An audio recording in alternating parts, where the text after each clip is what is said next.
This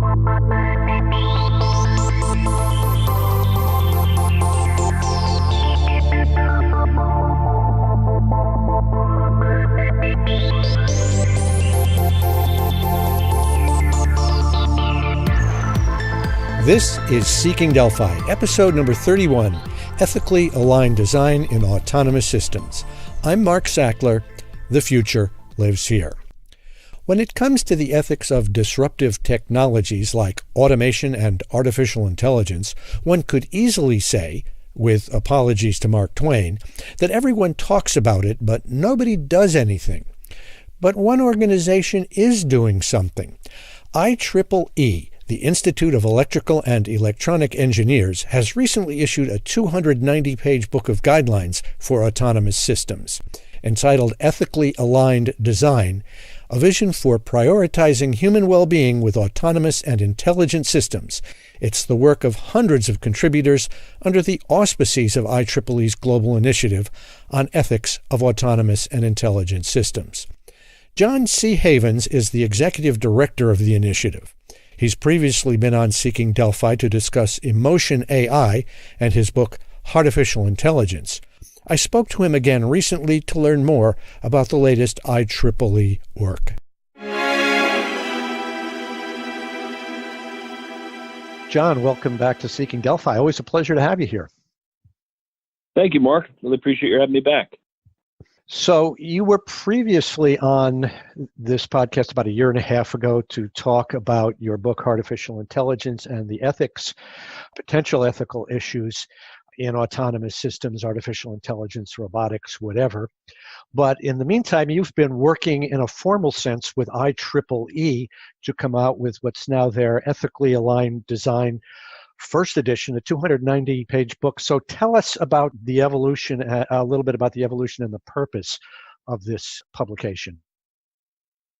Sure, and thank you for asking. And as you kind of inferred there, just so I'll make it clear, so I'm speaking as John, not as a formal, meaning these are my views and opinions. They are not necessarily formal reflections of IEEE. And mainly say that because both technically I'm a consultant with IEEE, and also the nature of IEEE is it's a awesomely huge organization where there's a lot of different views and opinions. So all that to say, formal opinions or position statements from IEEE come from the board.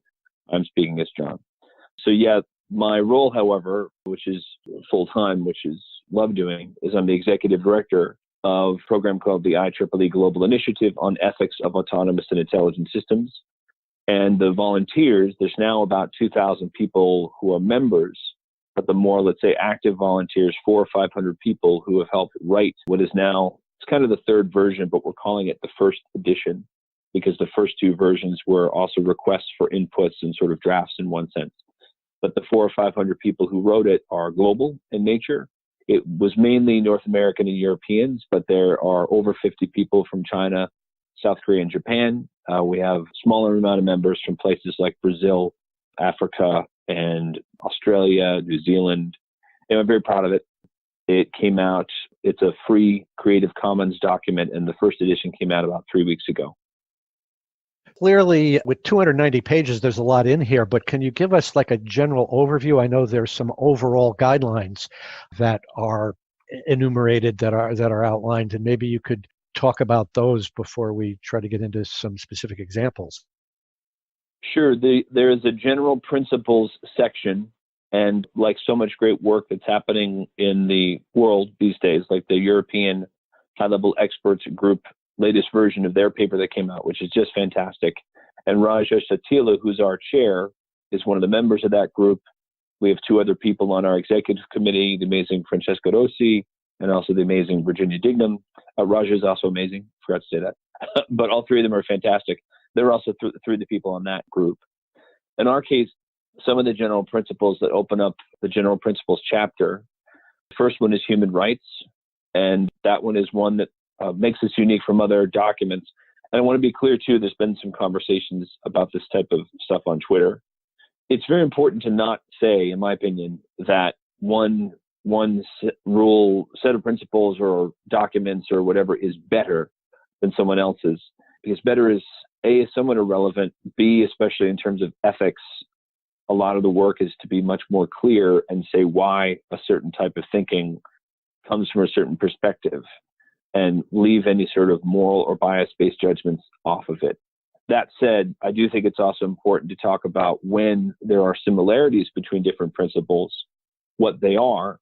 And for instance, one that is a deeply aligned and similar kind of basis for our principles in something like the high-level expert group is that it's human-centric.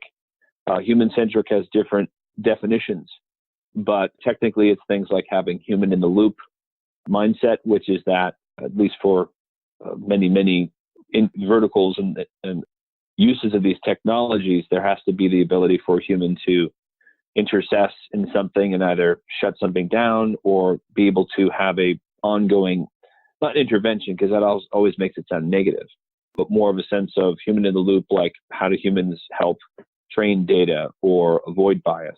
Anyway, I bring that up because human rights being so fundamental in global work with legal aspects, human rights is law, and it can be very difficult to interpret in different regions or different applications. But the reason we put it first, and by the way, I should say we, meaning these 8 principles, or maybe, I think it's 8 in this version, but all the general principles were also voted on by the General Principles Committee, and there were about 30 people in the committee.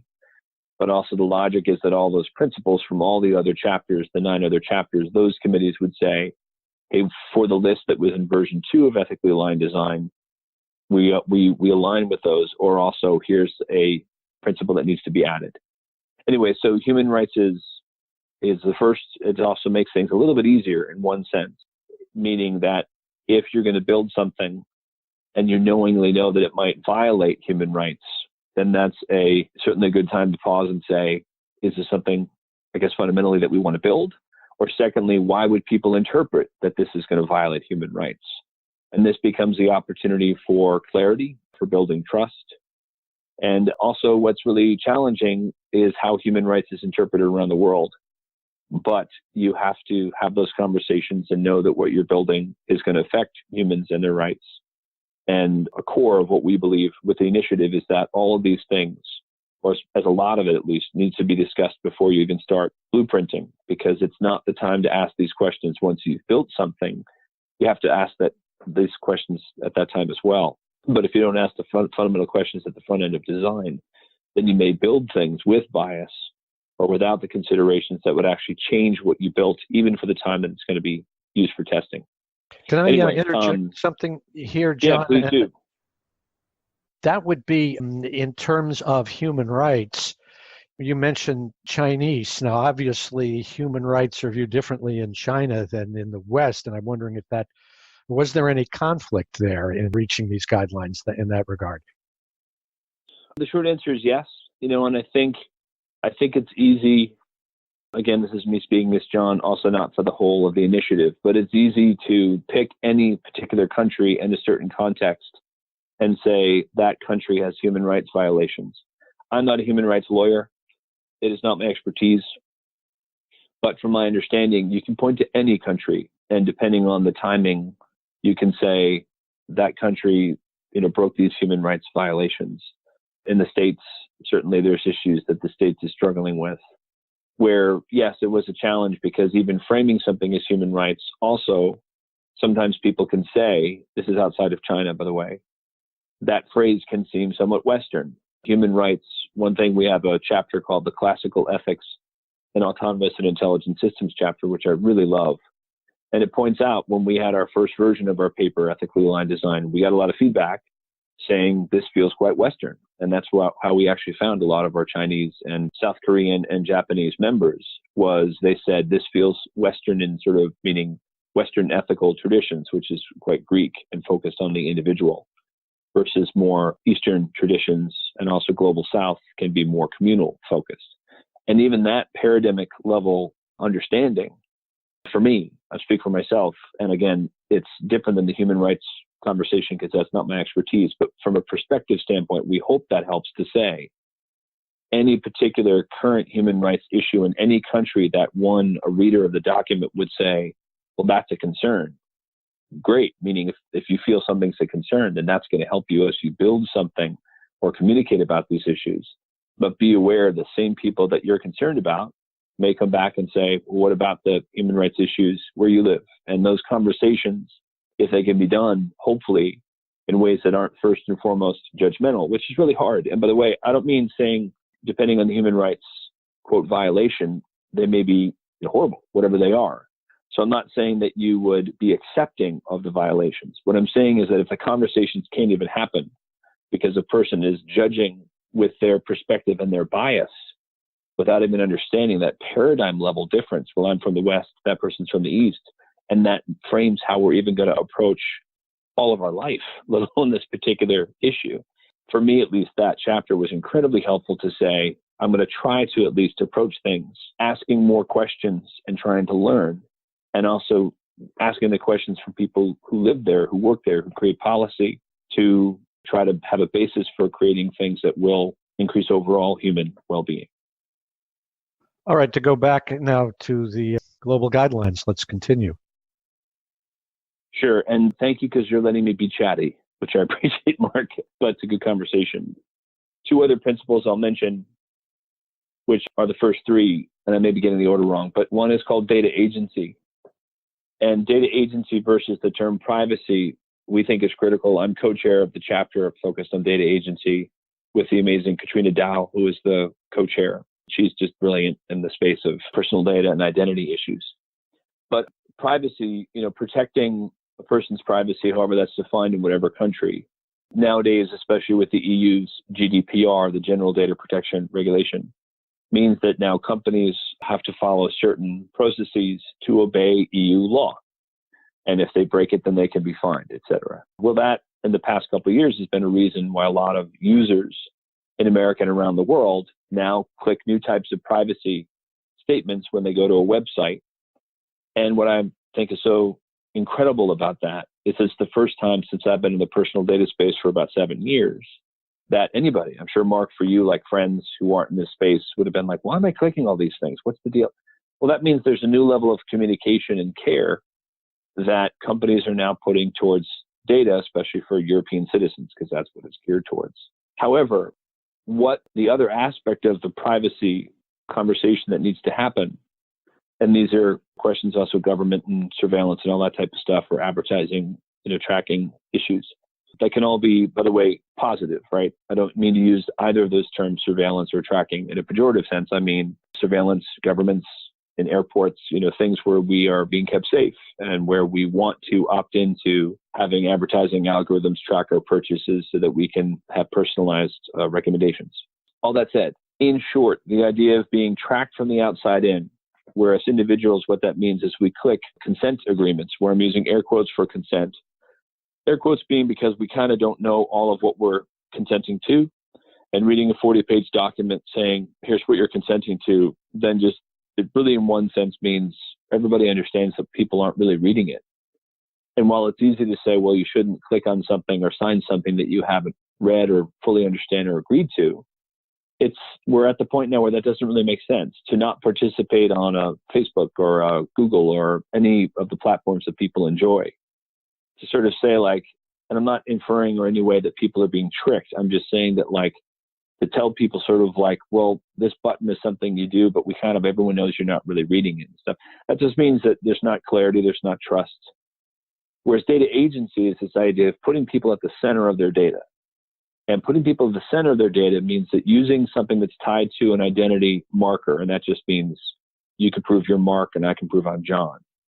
Then you have what we call personalized terms and conditions. And there's a standard working group that was inspired by ethically aligned design that Doc Searles, who is one of my heroes, wrote The Intention Economy, and has this idea of kind of reversing sort of how the market works in one sense, where when you project your terms and conditions, it now to the world algorithmically, it's sort of like saying, okay, I know for these great services I want to use, I have to click your consent stuff. Well, if you want access to my data, you also have to accept my terms and conditions.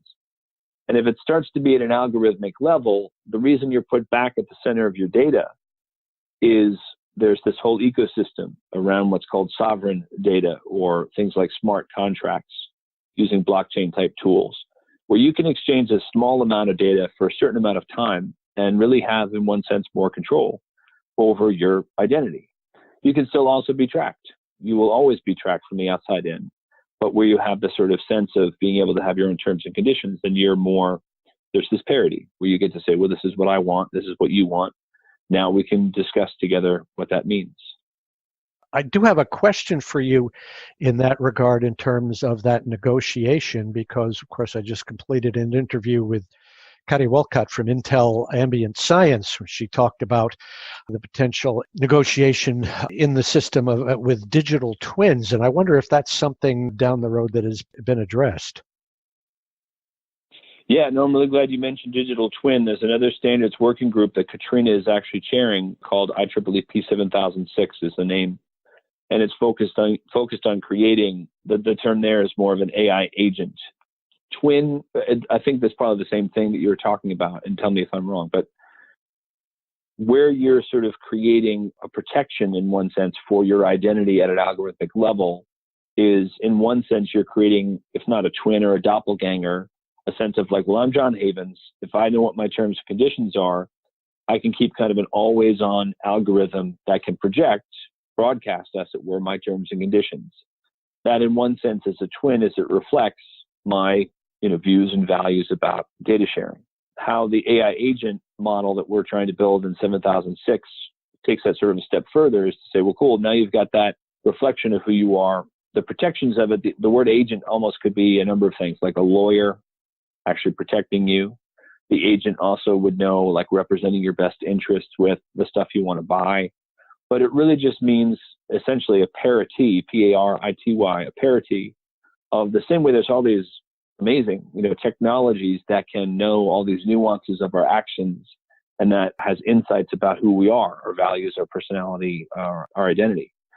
Those same tools, the logic here is to let those be more easily available and understandable to the general public.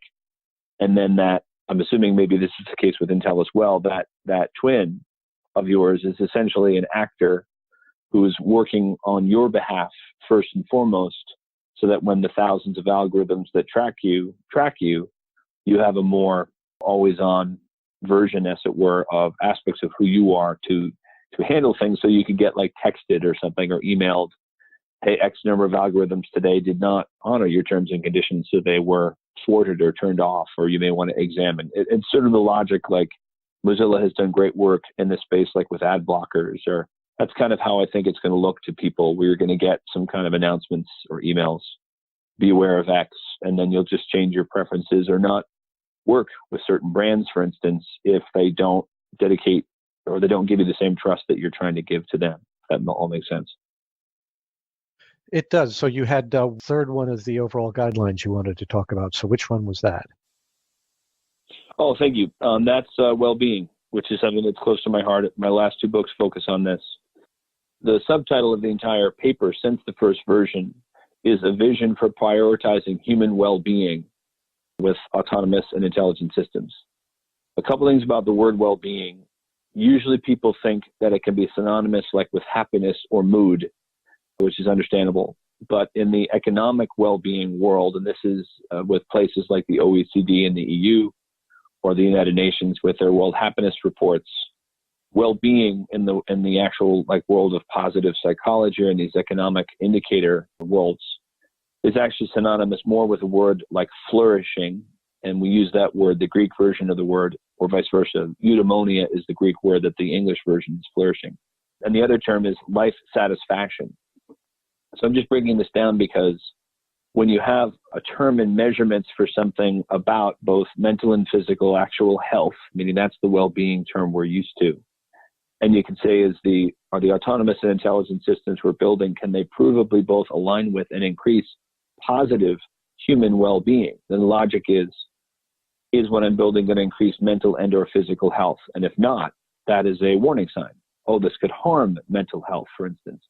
So that is sort of a line in the sand saying, is the stuff that you're building going to increase overall well-being? And then when you realize that the terms like life satisfaction or flourishing in the economic realm also mean things like with the OECD, there's multiple indicators that go beyond just fiscal indicators of productivity or wealth, where those are important things to measure. But if they're the only things that we measure, then, for instance, the environment is ignored or mental health is ignored. So when we can say is what we're building, not only promoting physical and mental health, but is also promoting for a human to have well-being. This is understandably, sometimes people have said, well, why don't you also include environmental well-being in the subtitle? And the answer is A, it's already a long subtitle, and B, for humans to flourish, the logic is not just that the environment is protected enough so that we don't die. That's a given. But it's also something where environmental sustainability, the environment has to actually flourish, not just survive, or humans also won't survive. It can sound anthropocentric, meaning humans are being put above the environment. That was never the intention, but understand if people think that. But well-being, the logic of it being a principle is when the community, a lot of times in the community, you'll hear the phrase, or anywhere, you'll hear the phrase AI for good. First of all, in one sense, awesome. That generally means things like, how can we use these amazing technologies to cure cancer, to avoid bias? And I'm completely down with that. Yes. But when you say to especially a room full of ethicists and philosophers and a lot of the members who wrote this paper, that's their actual work, saying AI for good is about as vague as you could be. Like, what good? Who's good? What are you talking about? What's the context? Where are we? Versus saying, when you build something, does it provably increase human well-being and environmental sustainability? This is now where you can start to have metrics like, well, health is something like a measurement in a lot of census data, which is an objective metric for well-being, is life number of years lived. And that's one metric for, all right, if people live longer, then they must be healthier.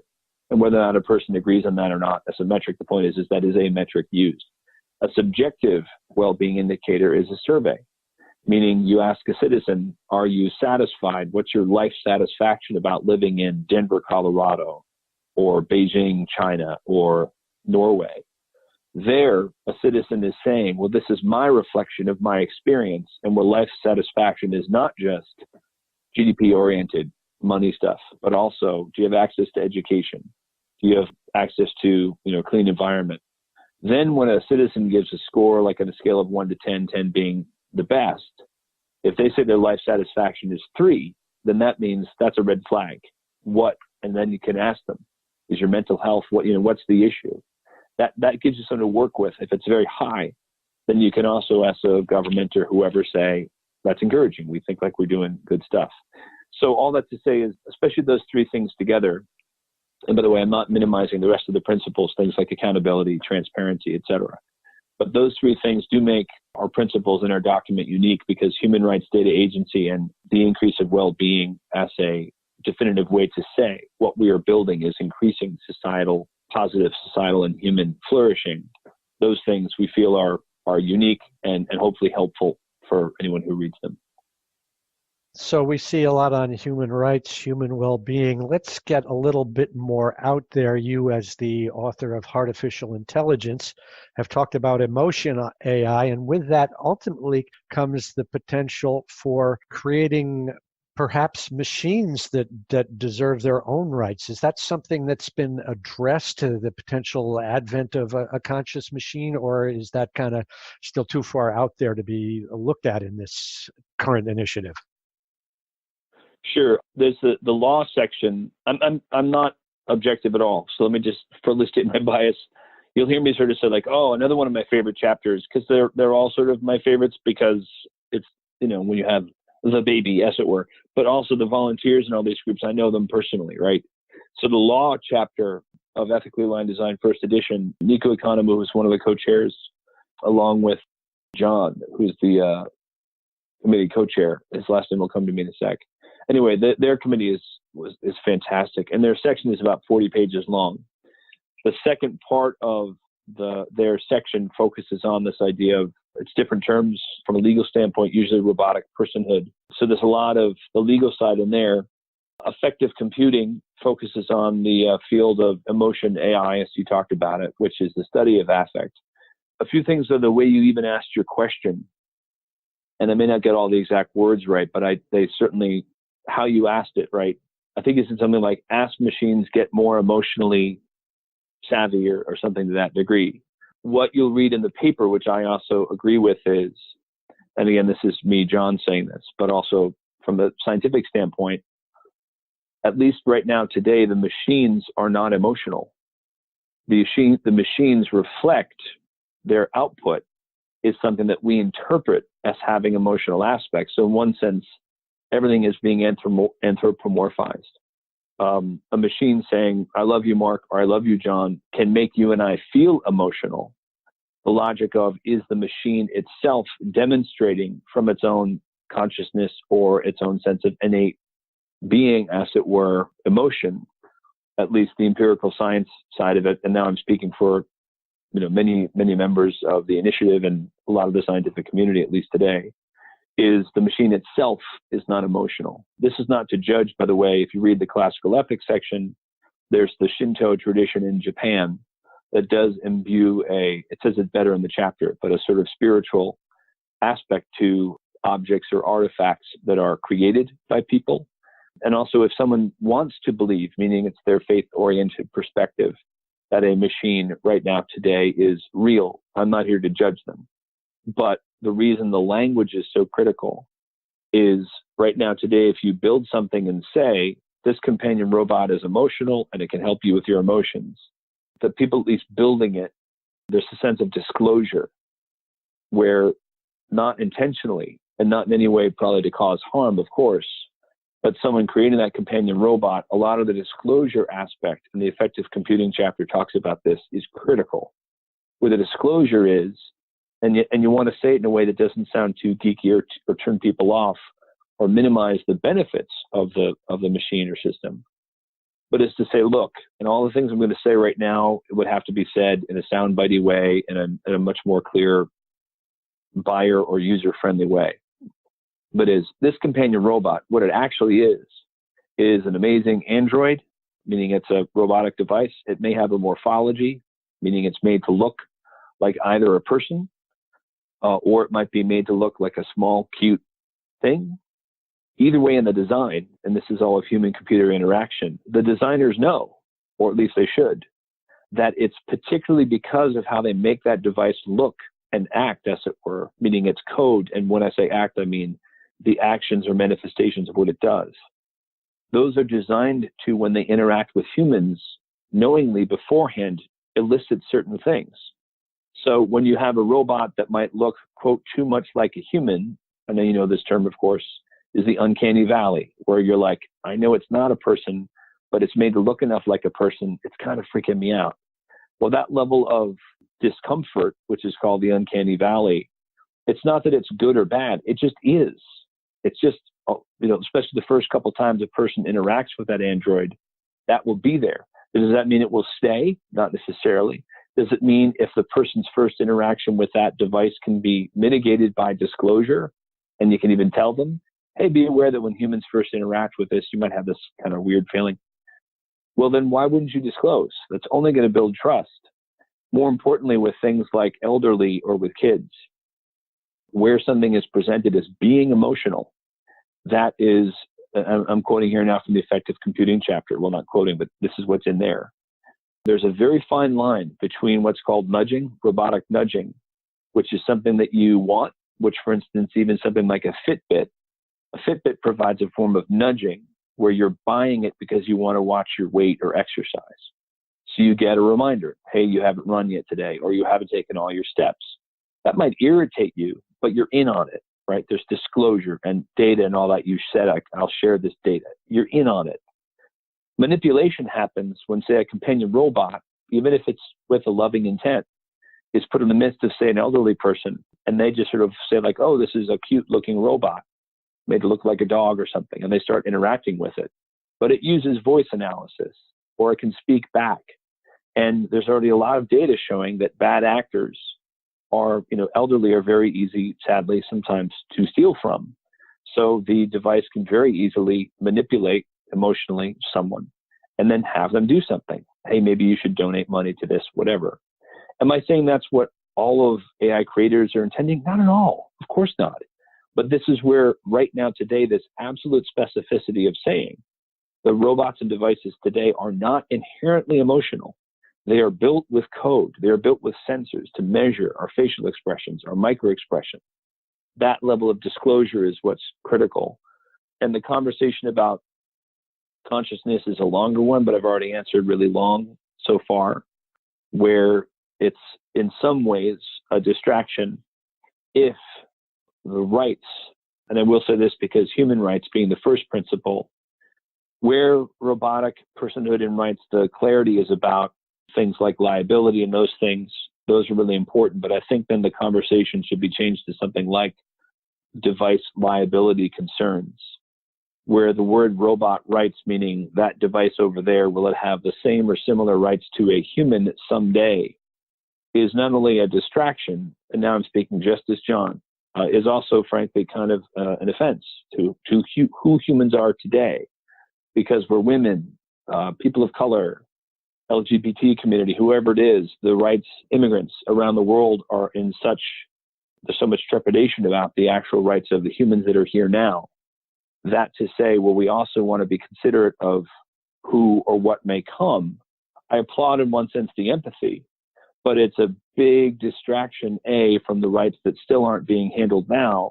And it's very, very, very easy for someone who is building a device to fight for, quote, robot rights, where really, because there's a lack of clarity, what they're also interested in is the intellectual property of what they're building. So they may be looking for more rights to protect their intellectual property and have more covering, as it were, for things like tax issues, et cetera. And by the way, I don't think there's anything wrong with them fighting for those things, but not under the umbrella of, I really want rights for this device because I believe that it's conscious. If you do, then at least for me, John, again, I'm speaking just as John here, if that's what you want, then disengage your device from being tied to the business that you're doing, where you're paying shareholders and all that type of stuff, intellectual property, and I don't know, set up a foundation. And for me, gain credibility that what you're building is something you think is more like a child or more like an entity. Otherwise, what I'm seeing is a lot of companies around the world where my personal opinion is that there's this welcome sense of a lack of clarity to not focus on the issues of hand-of design and human-computer interaction, like I mentioned, to avoid confusion and to add to disclosure, but to focus on issues that mainly sometimes are about guarding a bottom line, which that's not the goal in our work. Good answer, I think, and one for us to think of. And at some future episode, I think the whole issue of potential machine consciousness will make an entire episode of Seeking Delphi. But for now, I thank you for this overview. Obviously, there's so much in there we could probably go on for hours, but I think hopefully it's piqued enough interest among our listeners to maybe do some investigating on their own. So I thank you for joining me and hope you'll keep us up to date on what's going on with this initiative in the future. Well, thank you again, Mark, for dealing with my long answers. Enjoy, and for having me on the show again. And yeah, I would love to have more conversations on this because me, John, I'm mainly excited about learning. And then with our work overall, I would say for your listeners, please remember the book was written by hundreds of people, and then about 1,000 people also edited it. And the people that wrote it are really the people that I always try to say, the volunteers that wrote it. And you can see their names at the end of each chapter. The content I just think is magnificent. And so I really do hope that it's useful and helpful to your listeners, not necessarily the whole thing, but the sections that most apply to their work and their lives.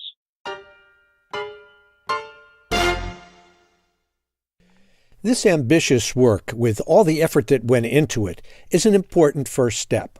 Undoubtedly, there will be revisions and subsequent additions, but the most important facet of the work, the ultimate point of judgment, will be the extent to which the guidelines are actually adopted.